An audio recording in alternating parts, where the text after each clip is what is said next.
కనిపించే మొక్కల్లో ఫాబేసి కుటుంబానికి చెందిన తీగ జాతికి చెందిన మొక్క. వీటిని సంస్కృతంలో గిరికర్ణిక అని పిలుస్తారు. విష్ణుక్రాంత వృక్షానికి చెందినది. హిందీలో అపరాజిత అని అంటారు. వినాయక చవితి రోజు చేసుకునే వరసిద్ధి వినాయక ఏకవింశతి పత్రి పూజా క్రమములో ఈ ఆకు పదవది. ఈ మొక్కలు ఆసియా ఖండానికి చెందినవి. తర్వాత ప్రపంచమంతా విస్తరించాయి. ఈ చెట్టు గుబురు చెట్టుగా పెరుగుతుంది. తమిళం, తెలుగు, మలయాళం భాషలలో దీని పేరు శంఖం నుండి వచ్చింది. అయితే ఈ పుష్పం దేవుని పూజకు ఎంత పవిత్రమని భావిస్తారో అంతే ఇదిగా ఆరోగ్యానికి మేలు చేస్తుందట. ఈ పువ్వులు నీలిరంగు, తెలుపు రంగులో ఉంటాయి.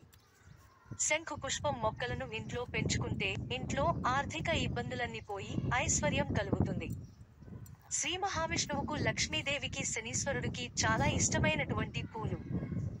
ఎవరైతే శంఖుపూల చెట్టు ఇంట్లో పెంచుకుంటారో ఆ కుటుంబంపై శ్రీ మహావిష్ణువు, లక్ష్మీదేవి, శనీశ్వరుడి అనుగ్రహం ఉంటుందనేది ఒక నమ్మకం.